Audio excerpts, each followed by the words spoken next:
De la manière que je danse, tu feras pareil. Si tu avais le cancer, tu vas danser. Si tu avais le sida, tu vas danser. Tu danseras. Et tu diras que je n'avais pas cru. Mais tu croiras. Pour 2014. On a 2014. Yo. Wow. Que tu porteras la gloire de Dieu. Alléluia. Amen. Je vois une guérison entrer. Extraordinaire. So powerful. Très puissant. Ça, c'est la puissance de la parole. Powerful. Regardez ce que ça fait. Puissant. Wonderful. Merveilleux. Donnez-leur vous-même à manger. Jésus sait qu'il a mis dans ses apôtres le don de guérison, le don de miracles, la vie en abondance et la vie éternelle. Il a mis dans ses apôtres le 5 ministères. Après lui, la Bible nous dit il y a des prophètes, il y a des pasteurs, il y a des évangélistes. Tous les ministères étaient sortis. Mais c'était après le pain qui avait rempli le panier. Le pain qui avait rempli le panier. Merci. Alléluia. Bon, après avoir mangé, ils ont dit waouh. Qu'est-ce que c'est ça? Ces gens ayant vu les miracles que Jésus avait fait dans verset 14 disaient celui-ci est vraiment le prophète qui doit venir dans le monde. Et Jésus, sachant qu'ils allaient venir l'enlever pour le faire roi, se retira de nouveau sur la montagne.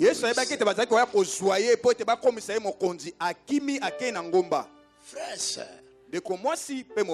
la première condition pour emprunter le passage de la vie, Jésus dit ceci: je suis le chemin. La première condition pour emprunter ce chemin, il faut l'accepter. Lui, Jésus, la vie. C'est-à-dire, tu vois le chemin. Peut-être de tes yeux, ce chemin-là ne t'attire pas. Il y a des gens qui viennent à Christ, un pied dedans, un pied dehors. Jésus dit, moi, je suis le chemin. Le chemin. Le seul.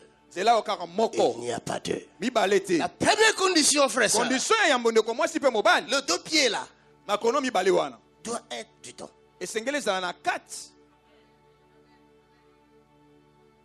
Doit être dedans. Lève ta main droite. Dis Seigneur, aide-moi. Aide-moi. Prends mes pieds. Mets-les dedans. Aujourd'hui, je me sépare de tout péché. Fais-moi grâce. Fais-moi miséricorde. En ton nom, Jésus. Amen. Amen.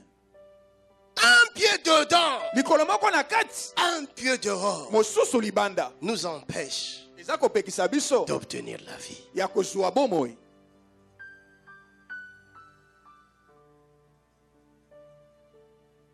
Tout ce qui est péché nous empêche de toucher la gloire de Dieu. Des fois, on ne devait pas être tel que nous sommes. Mais si nous sommes là parce que il y a certaines conduites. Si tu es dans la position où tu es aujourd'hui, c'est parce qu'il y a certaines conduites qui ne donnent pas gloire à Dieu. Et cela t'empêche d'obtenir ta guérison. Cela t'empêche d'obtenir ta délivrance. Cela t'empêche de vivre la gloire que Dieu a préparée pour toi. Alléluia. Amen. Ils ont reconnu que Jésus est réellement le prophète dont Moïse avait parlé. Et Moïse avait dit, vous devez l'écouter. Celui qui ne l'écoutera pas mourra. Vous entendez?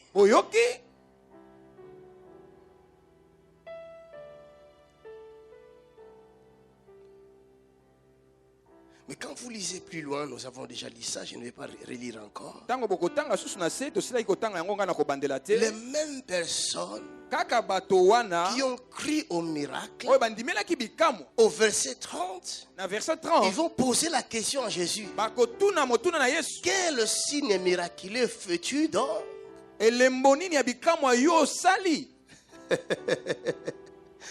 Alléluia. Les mêmes personnes qui reçoivent les miracles ici à ADV, après avoir été guéris, après avoir été délivrés, ils vont dehors quelques mois après. Qu'est-ce qu'on a reçu là-bas?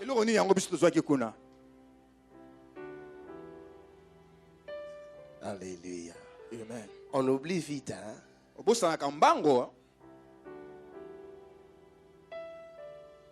Il faut les deux pieds dedans. Je suis le chemin. Deuxième condition. Je suis la vérité. Alléluia. Amen. Je suis là. Tu veux avoir l'accès à cette vie-là. Il faut vivre dans la vérité. Il n'y a pas de choix. Il faut vivre dans la vérité, c'est la parole. Alléluia. Troisième condition. Je suis la vie. Alléluia. Amen. Quand vous venez à Jésus, quand nous venons à Jésus-Christ, nous étions morts.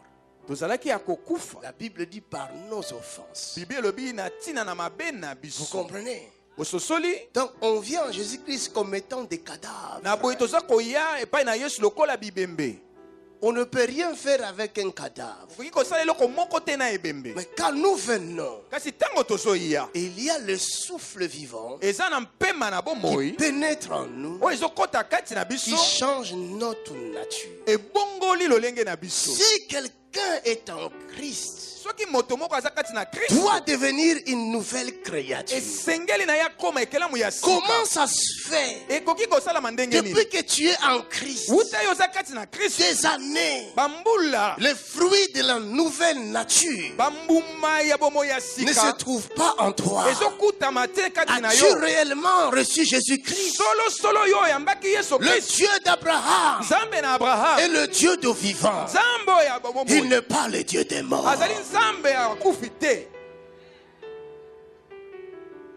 Alléluia. Amen. Trois conditions. Si tu sais les remplir, cet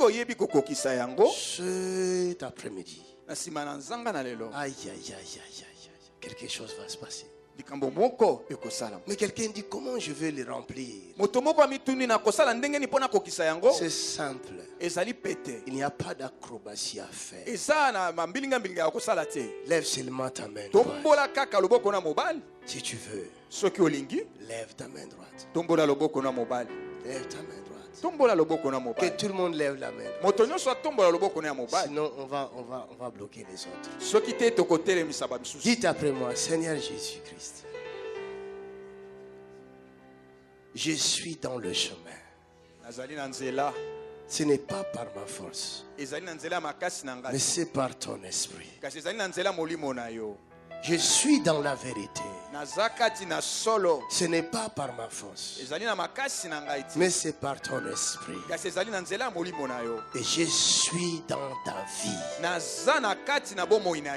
Car ta parole dit, nous sommes sauvés par la grâce. Accorde que cette année, le fruit du salut se révèle dans ma vie. Au nom de Jésus. Amen. Amen. Bon. Acclame pour Jésus.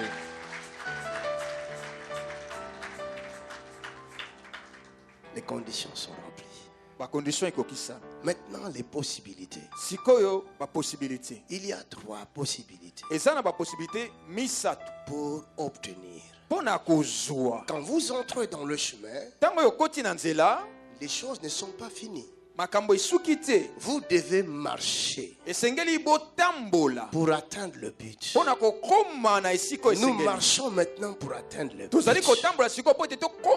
Jésus-Christ a vu tu les prévenir auprès de lui.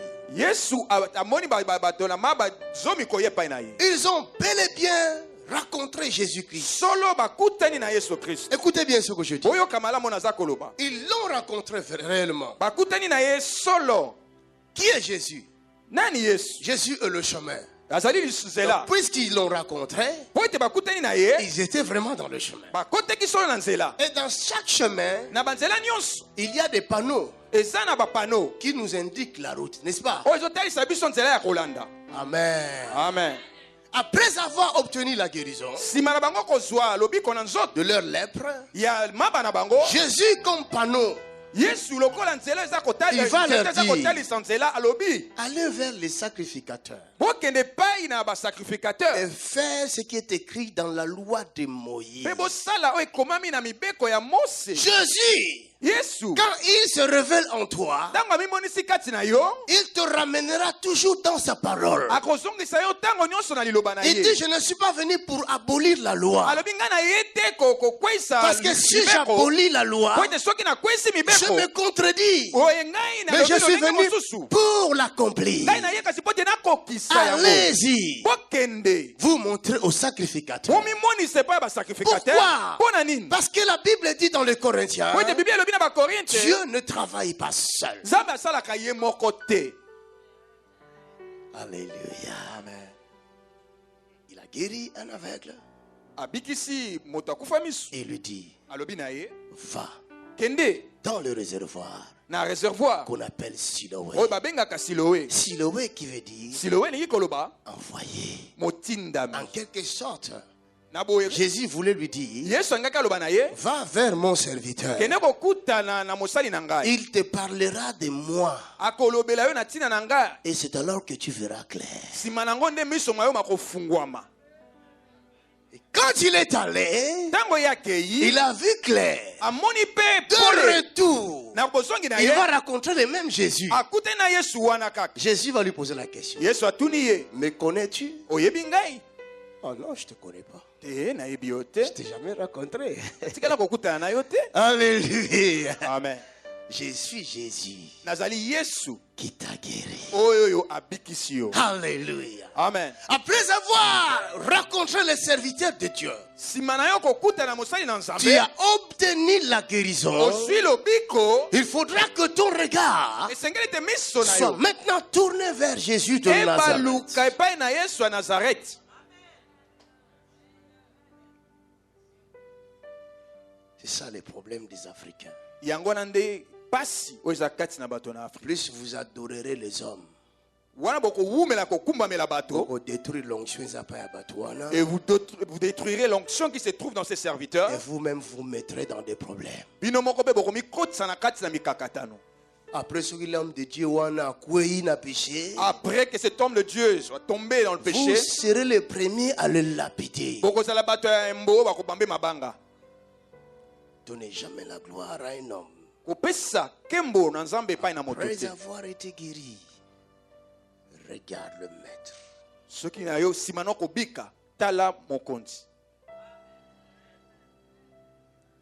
Il faut connaître le maître. Il est le chemin. la vérité solo et la vie. Pebo moi.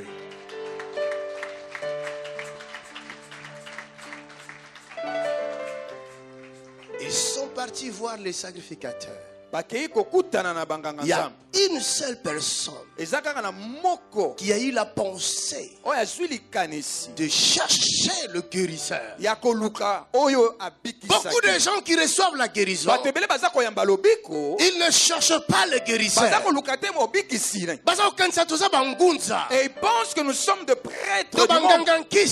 Nous sommes de féticheurs. Alors là-bas, il va nous guérir. Après, il retourne dans sa vieille vie. Non! Il faut que tes deux pieds retrouvent le chemin. Reste dans le chemin.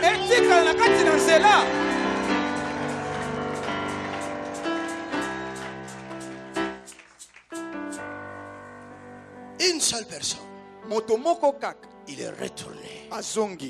Il a emprunté toujours la direction qu'on lui avait montrée. Jusqu'au maître. Le maître le regarde.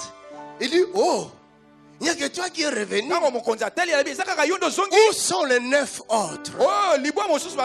Quand Jésus les avait guéris, il ne leur avait pas dit. Allez vous montrer, après revenez. Non, ce n'était pas son problème. C'était seulement le problème de ceux qui ont reçu leur guérison. Ceux qui n'ont pas su quelque chose. Si je te donne quelque chose, je ne te demanderai pas de me remercier. Mais le merci viendra de toi.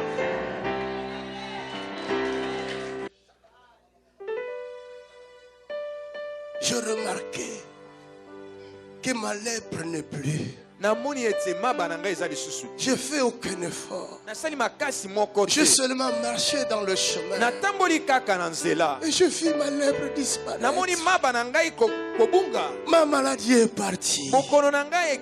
Je me suis dit, certainement, c'est ta parole qui m'a guéri.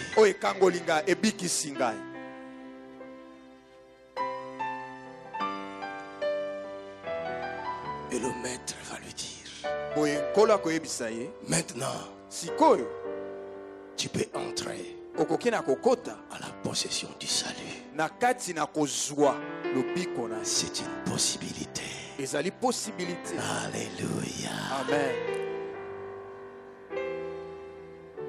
En retournant, si vous reconnaissez Épître de Pierre, chapitre 2, il dit ceci. Si vous avez goûté Jésus et que vous trouvez qu'il est bon,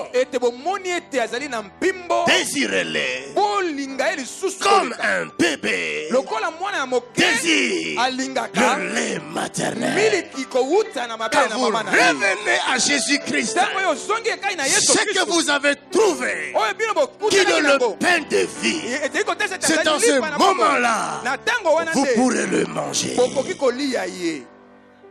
Bonjour évangéliste. Bonjour mon frère. Nous avons suivi votre message qui était vraiment puissant et poignant. C'était juste pour vous demander si vous n'avez pas quelque chose à rajouter. Ce que j'ai à rajouter plutôt, que quand le Seigneur parle, et il parle à ses enfants. La Bible dit dans Psaume 82, Dieu est assis dans l'assemblée de Dieu, dans son assemblée, et il parle au milieu des dieux en petit d, c'est-à-dire au milieu de ses enfants. Et Dieu s'étonne. Il ne comprend pas qu'il a donné l'autorité et le pouvoir à ses enfants afin de libérer les captifs, de guérir les malades, de rendre libres les opprimés, mais ses enfants ne comprennent pas cela. Et la venue de Jésus-Christ, c'était pour nous montrer que ce que Dieu avait dès le commencement comme pensée, c'est-à-dire faire de l'homme comme lui-même, la pensée de Dieu Dieu n'a pas arrêté sa pensée. Jésus est venu accomplir cela. C'est pourquoi il dit, je ne suis pas venu abolir la loi, mais accomplir la loi. faire de nous ce qu'était la pensée de Dieu dès le commencement, afin de pouvoir rendre justice aux malheureux. Alors cette parole nous montre tout simplement que la personne qui reçoit Jésus comme son Seigneur et Sauveur, qui entre en communion avec Jésus, c'est-à-dire cette personne mange le pain de Jésus. Le pain de Jésus, c'est lui-même Jésus-Christ. Pour retrouver, c'est-à-dire revenir à la position idéale, l'homme créé à l'image de Dieu. Amen. Pour finir, vous avez un message pour les personnes qui vous regardent, pour ceux qui ne connaissent pas encore le Seigneur Jésus-Christ, ou bien pour ceux qui connaissent le Seigneur Jésus-Christ, mais qui ont fait un pas en arrière. Le message que j'ai surtout d'abord pour ceux qui ne connaissent pas Jésus-Christ, Jésus dit dans cette parole, je dis, je suis le chemin. Très souvent, nous avons tendance à chercher par quel moyen je vais trouver ceci, par quel moyen je vais trouver ma guérison, par quel moyen je vais trouver ma paix. Mais Jésus dit, je suis le chemin. La vérité, c'est-à-dire le vrai chemin, le véritable. Et la vie, c'est-à-dire le chemin qui donne la vie. Alors à tous ceux qui sont dans l'impasse, qui ne savent pas quoi faire de leur vie, qui sont tourmentés, qui sont malades, ils n'ont qu'à retourner, à regarder vers Jésus-Christ, qui est le chemin. Même si vous ne croyez pas, vous qui me regardez, essayez au moins. Je parlais un jour à quelqu'un qui ne croyait pas en Jésus. J'ai dit, ça ne coûte rien d'essayer. Dis seulement en essayant, Jésus vient dans ma vie, je vais expérimenter ta gloire. Et vous allez voir, si c'est Jésus-là n'ouvrira pas les écluses des cieux pour vous étonner. Il est réellement le chemin, la vérité et la vie. Il dit, venez à moi, vous tous qui êtes chargés et fatigués, je vous donnerai du repos. Sa parole est véritable. Sa parole est véritable. J'étais aussi dans cette position-là de ceux qui ne connaissent pas Jésus. Et bien que je suis né dans une famille chrétienne, ma mère me parlait de Jésus. Mais un jour, je me suis retrouvé en France sans Jésus. Je croyais gagner ma vie comme tout le monde en faisant des business, en vendant la drogue et tout. Mais un jour, je me retrouvais à Bruxelles. J'avais entendu parler de ce Jésus, comme je n'ai jamais entendu parler auparavant. Ce jour-là, j'avais donné ma vie à Christ. Et j'ai vu Christ prendre ma vie en main et transformer ma vie. Il peut le faire aussi en vous, si vous croyez seulement en ce Jésus-là. Alors, pour ceux qui ont abandonné la foi, je vais leur dire une chose, ce que la Bible ne ment pas. La parole de Dieu nous dit que si vous êtes infidèle, moi, Dieu, je reste fidèle. Dieu est toujours fidèle. La chose qui fait que les gens se fatiguent, se lassent, ce n'est pas les gens, au fait. C'est un combat. La vie chrétienne est un combat. Et beaucoup de gens se sont lassés tout simplement parce qu'ils ont été combattus. Levez-vous, retournez à Jésus-Christ.